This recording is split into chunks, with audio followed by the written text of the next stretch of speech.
Welcome to MannaFest, hosted by international evangelist, teacher, and author Perry Stone. Enjoy unique insight into prophetic and practical truth. It's time to feast on fresh manna, so get ready to be blessed and encouraged. And now, here is your host and teacher, Perry Stone. Welcome to the MannaFest telecast today. I am in the city of Jerusalem at the Olive Tree Hotel, and today we're going to begin a brand new series that I'm extremely excited about. For several years now, we have been studying the book of Revelation, and there's a lot of different opinions concerning the book. We're going to talk about that today on the program. But we're excited to be able to say that we've completed a series on the subject, and we'll be telling you about that at the end of the broadcast. What I want to do today is talk about the apocalyptic confusion, because the book of Revelation is the last of the 66 books in the Christian Bible. It's the last book of the New Testament. And the Greek word is apocalypsis, which means the unveiling or the revealing of something which was hidden. The book of Revelation is a vision which was given to the Apostle John while he was a political prisoner on the Isle of Patmos. It was written somewhere around, they believe, 95. Some scholars go as far as to say about 100 AD, but we believe it was probably written about 95 AD, and John died somewhere between 96 to 100 AD. Here's the point that I want to make. Why don't more people study the book of Revelation? Now, this is a question I've had for quite some time. I found out that there are several reasons. Number one, people do not study the book of Revelation because it contains so much symbolism that they believe that the symbolism is confusing. The second reason that people do not study it is because they believe the message is too negative. There are ministers that I have met that don't want any kind of prophetic teaching in their church because they believe it's too negative. And so to them, the book of Revelation is a book about judgments and the wrath of God. And so why preach something negative? That's the second reason people won't study the book. The third reason people won't study the book is they believe the message in the book is too hard to understand because of the symbolism which is used. I mean, there's a flying dragon, there's a pregnant woman in heaven giving birth to a child. It can be at times, just by reading it from the surface, rather confusing. And then another reason is there are a lot of people who believe that the prophecies in the book of Revelation have already been fulfilled. As a matter of fact, when you look at these different reasons why people do not study the book of Revelation, you come to the conclusion that that's the reason why they don't study it, because it just seems to be confusing to a lot of people. What I'd like to do today is to show you the 5 different beliefs that Christians have worldwide concerning the book of Revelation, to give you a better understanding of why some people may be confused concerning the book. The first belief that people have, and again, these are 5 different beliefs, is what's called the preterist interpretation. The preterist interpretation is a group of individuals who believe that the book of Revelation, or the end-time prophecies mentioned not just in the book of Revelation, but for example, Matthew 24, Luke 21, etc., have already been fulfilled somewhere in past history. As a matter of fact, the word preterism comes from a Latin word that means past or beyond fulfillment, meaning it's already been fulfilled, something which has already been fulfilled. Some of the preterists believe that portions of the book of Revelation, also Matthew 24, were fulfilled somewhere between 66 AD and 70 AD at the time that the temple was destroyed by the Romans and the siege took place of Jerusalem. Others believe that a lot of the apocalyptic teaching was fulfilled somewhere up around the 4th century, and then when the Bible was compiled, then a lot of the end-time prophecies are invalid. Preterists also have a very strong belief concerning what we call replacement theology. And when you study where preterism originated, it really became strong after the Protestant Reformation, because some people believe it was used to try to counter the Protestant Reformation, because the Protestant Reformation during that time was preaching such things that the harlot of Revelation was the Roman Church, and you know, the false prophet would be a pope, etc. And so some believe that preterism was used to try to counter the Reformation movement. But I will tell you that when you really look at the scriptures, as we do when we study the book of Revelation on our new series, we will show you that preterism is not a correct interpretation of the book of Revelation. Now, the second teaching is called the historical interpretation. I have some very good friends of mine that really love the Lord with all of their heart, and they do believe that the book of Revelation has been fulfilled progressively from the first century all the way to our time through history. As a matter of fact, some of them believe that that Revelation 9, which is those hordes of locusts that John described coming out from the abyss, that actually was a Turkish army that invaded hundreds of years ago in Europe. Others believe that the Babylonian Mystery Babylon of Revelation 17 is the Roman Church, and a lot of that has been fulfilled in history in Revelation 17, that in the 1800s when Napoleon came to power, how the Roman Church lost power in France, and some of that they believe was the fulfillment of Revelation 17 and 18. And also, one of the significant interpretations that the historical interpreters use concerning the book of Revelation is that those 10 kings mentioned by John in the book of Revelation and also in the book of Daniel that are going to rule at the end of days, they believe that those were 10 Germanic tribes that actually conquered Rome after imperial Rome fell right before somewhere in the 4th century. So in other words, people who believe the historical interpretation of the book of Revelation have this very, very strong belief that a lot of it has already been fulfilled throughout history. Now we come to the third interpretation that people have concerning the book of Revelation, which is called the allegorical interpretation, meaning that they believe that the book of Revelation is simply an allegory, not to be taken literal, concerning a battle between good and evil. Now this begins this type of teaching, which is called the allegorical interpretation of the book of Revelation, began in the Alexandrian school under an early father named Origen, who taught that the book of Revelation was one great allegory. And he actually went beyond the natural symbolism used in the Bible to interpret the book of Revelation itself. And basically what happened is this, that he took the book of Revelation and it was basically a battle between good and evil, between God and Satan, between the city Jerusalem and the earthly Babylonian systems of the world. In fact, he wrote a book called The City of God, which became quite famous. The early father did. Now, this school of thought basically makes the entire book of Revelation an allegory. And I will show you again later in some of the teaching that we're going to do and also in the series that we've completed that the book of Revelation is not an allegory. Now, there are places that you can use it to make it an allegory, to share practical truth and information in it. But you can't take the literal interpretation of the book of Revelation and then turn it into an allegory. Number 4 is, and this is a real popular opinion, is called the amillennialist view. Now, the amillennialist view believes that the book of Revelation is 7 phases of church history that have occurred throughout history. The reason they say amillennialist is because that means no millennium. In fact, the Latin A there in front of the word millennial means no, and of course the word millennial means 1,000, so it means no 1,000. So literally the amillennialists are individuals who do not believe in the 1,000-year reign of Christ, although the word reign with Christ 1,000 years is mentioned 6 times in the book of Revelation chapter 20. These individuals do not believe that is a literal reign. As a matter of fact, they make that a spiritual reign. Now what's so funny is some of the individuals who have been amillennialists, will talk about how that they believe that the millennium may have begun back at the time when Christ raised from the dead for 1,000 years. Well, if that's the case, it's all over. There's other individuals that have taught, and I've heard some of these individuals that'll knock on your door, and they want to witness to you.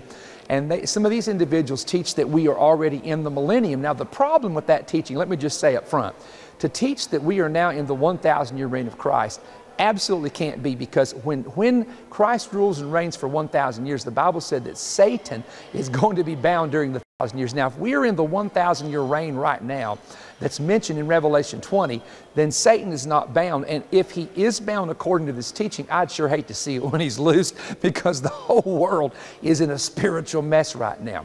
So these are different opinions and different beliefs of interpretation. Now, after many, many years of just studying, in fact, we don't say this in any way to sound bragging of ourselves, because we're certainly not. We have about 65,000 hours of personal Bible study, because every day we spend probably 8 to 10 hours a day in the Word, literally every day of our life.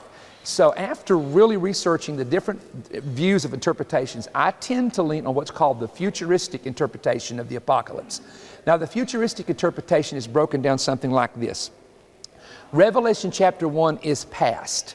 It is a vision that John saw of Jesus Christ while he was on the Isle of Patmos, where he had the long robe on and the gold belt, the resurrected Son of God. Then in Revelation chapters 2 and 3, in John's day, when the book was written, that was the prophetic present. In other words, John was addressing the 7 churches of Asia in the book of Revelation, chapter 2 and 3, so that was the present. Then there are the things which shall be hereafter, which is mentioned in Revelation chapter 4, verse 1.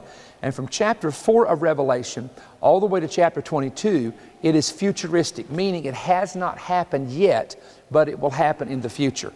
So after really studying in detail, and believe me, I study other people's beliefs. I don't just study what I want to believe and try to preach what I want to believe, but what we try to do is, because we're going to encounter people who do not believe the way that you may accept or believe. So what you have to do is you have to study what they believe to try to see if it matches up to what you believe, or to give an answer to them if they have a question.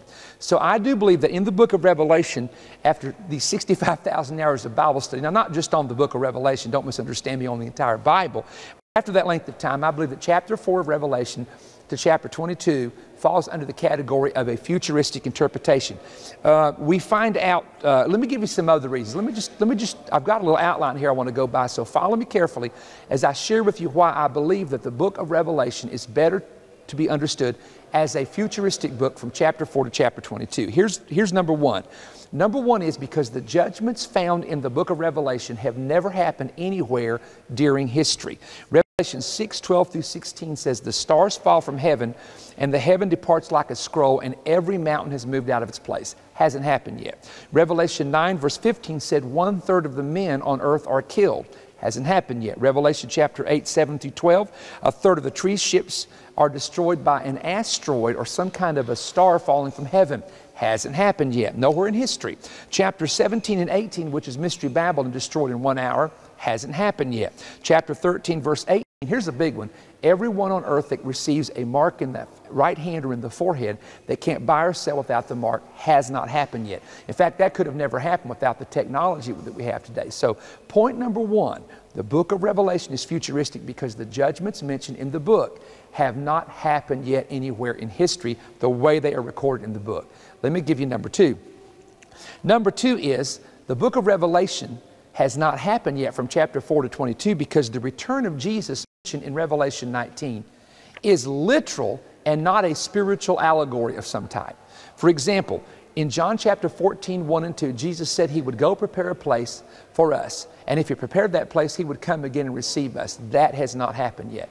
In Acts chapter 1, when Christ ascended from the Mount of Olives, which is just a few miles from where I'm standing here in Jerusalem today, the 2 men in white apparel that we believe were angels said, this same Jesus taken up from you into heaven will so come in like manner as you've seen him go. Then we find in 1 Thessalonians 4, 16 through 17, the Lord returns with a shout, the voice of the archangel with the trump of God. Then we read in 1 Corinthians 15, 52, that when that trumpet of God sounds, we're going to be changed from mortal to immortality, meaning that those references relating to the return of Jesus Christ have not yet happened yet, and they are literal and not spiritually interpreted in a metaphor or an allegory. When you begin to look at Matthew chapter 24 verse 30, listen to this verse. They shall see the Son of Man coming in power and great glory. That's also found in Matthew 13, 26 and Luke 21, 27. 1 John 3 and 2, when Christ shall appear, we shall be like him, for we shall see him just as he is. Zechariah chapter 13 verse 6, they will see the scars in his hand and say, where did you get the wounds? And Christ will say, I got them in the house of my friends. All these references that I'm giving you from both the Old and New Testament indicate that in the future, the Christ return is not a spiritual return where no one sees him, but it just happens. It is a literal physical return of Christ to the earth. Now, here's something I want to tell you that's interesting. People who teach a spiritual coming of Jesus, which they have done this in the past, sometimes will take dates from the book of Daniel or the book of Revelation, like the 1,335 days, the 1,290 days, and they turn them into years, and they try to set a date when the Lord's coming. When he doesn't come back, they'll say, oh, he came back spiritually, you just see him. My friend, nowhere does he return spiritually. He returns physically in a body, literally, that people, according to Zechariah chapter 13, can actually reach out, touch. Zechariah 13 verse 6. Now, something else I want to show you, because we're talking about the return of Jesus being visible. Let's put some scriptures together here that are what we call prophetic scriptures to see what they have to say about the subject. In Matthew 24 and verse 30, Christ returns in the clouds of heaven. In 2 Thessalonians 1:8, he returns in flaming fire. In Zechariah 14 and verse 4, he will initiate an earthquake on the Mount of Olives when he returns to Jerusalem. Zechariah 19 verse 14, he shall return with the armies of heaven when he comes back to earth. 2 Thessalonians chapter 1 and verse 7, he returns with the angels of heaven when he comes back to earth. In Revelation chapter 20 and verse 2, he will physically bind Satan using an angel of the Lord to bind Satan for 1,000 years when the Messiah Christ returns to earth. So the point that I want to make, and I don't want you to miss, is that according to the scripture, especially these verses that are strictly found in the New Testament and those from Zechariah, indicate that when Christ returns, it is not an allegory, it's not a metaphor, it's not invisible, it is spiritual, very visible, and very seen.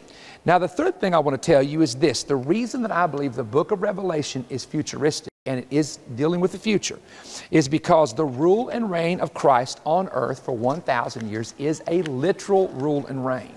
Now, I do know that there are individuals who teach and believe in what's called amillennialism, that it's not a literal reign or it's a spiritual reign of some kind. But here's the verses. In Revelation 5, 9 and 10, it says, we will rule and reign with him on earth. 2 Timothy chapter 2, 11 through 12, Paul wrote to Timothy that said, we shall reign with him. Now, that's not just Paul and Timothy, that's all the saints who love his appearing. Revelation 20 and verse 4, there is a resurrection of those who have been beheaded during the tribulation, and John said they will rule and reign with Christ for 1,000 years. Revelation 22 and verse 5 said they shall reign forever and forever. Now, the point I make again, I want to make this very clear, is the millennium is not an allegory. It's going to literally exist, that word meaning 1,000 years. And in Revelation chapter 20, 6 times it mentions a 1,000-year reign of Christ on the earth, and we will rule and reign with him. This is why there's a necessity of a resurrection of the dead, and a necessity of the resurrection of those who were martyred during the tribulation, is so that they too can rule and reign with Christ when he comes back to rule here on earth. So the reign of Christ is literal, not an allegory, not some kind of a spiritual something that the church takes over and just watches us from heaven as we take over everything. But let me read something to you. Papias was personally heard John preach, and he was a friend of Polycarp. Polycarp was an early father that was personal friends with John, who wrote the book of Revelation. And in a history of the church, here's what it says. This is a quote from that period. There will be a period of 1,000 years after the resurrection of the dead, and that the kingdom of Christ will be set up in a material form on this very earth.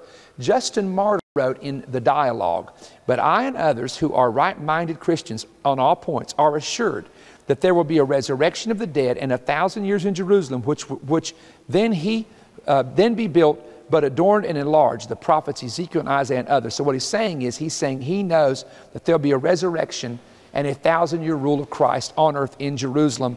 And these are just early fathers that understood that 1,000-year reign was a literal 1,000-year period of time. So we also understand that the reign of Christ on earth has to be literal, because there is a temple, and this is mentioned in Ezekiel chapters 44 through 47, that there is a temple which is going to be built in the city of Jerusalem, and it's going to be where the Messiah is going to rule. The Zadok priesthood is going to be reestablished, and the saints are going to come every year, according to Zechariah, and ascend to the Feast of Tabernacles and worship the Lord. Now, here's something I want to say to you. If the prophecies that some of these people look at that are end-time prophecies, last-day prophecies, prophecies about the return of the Lord or the coming tribulation, if these prophecies have already been fulfilled, then let me ask you a question. If the church has replaced Israel and Christians have replaced the Jews, if the tribulation, the Antichrist, false prophet have already come and gone, if the 10 kings were 10 tribes and have already come and gone, if the judgments have already come and gone, then what is there left to be fulfilled in the book of Revelation, in the Bible, in the book of Zechariah, in Isaiah and Jeremiah? My point is that if all these things have already happened, that means there's nothing left to be fulfilled. Now, we could get into another debate just on that little thought alone. The point is that the best choice of looking at the book of Revelation is to understand that it is a futuristic book and that there is coming a time in the future called the time of Jacob's trouble. Now, I do want to make it clear, as I said earlier, that the book of Revelation can be a very complicated book to understand, but the reason you should study it is the Bible puts a blessing on the persons that will study from the book of Revelation. And you're blessed to read it, and you're blessed to hear, and you're really blessed if you keep the words of the book. So this is why we spent years, and I mean many years, looking at the book and digging word studies out, looking at history, looking at the references, and combining it all together to be able to one day be able to present to the body of Christ, and not just the body of Christ, but people who don't even believe the book or don't believe prophecy, but to present something to them that would help them to be able to simply understand what the book is talking about. Now, once again, the book of Revelation is the one book that needs to be studied and it needs to be understood.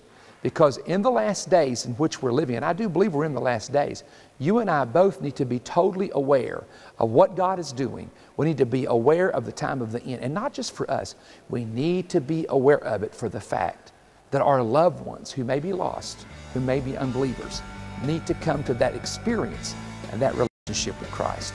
Well, God bless you.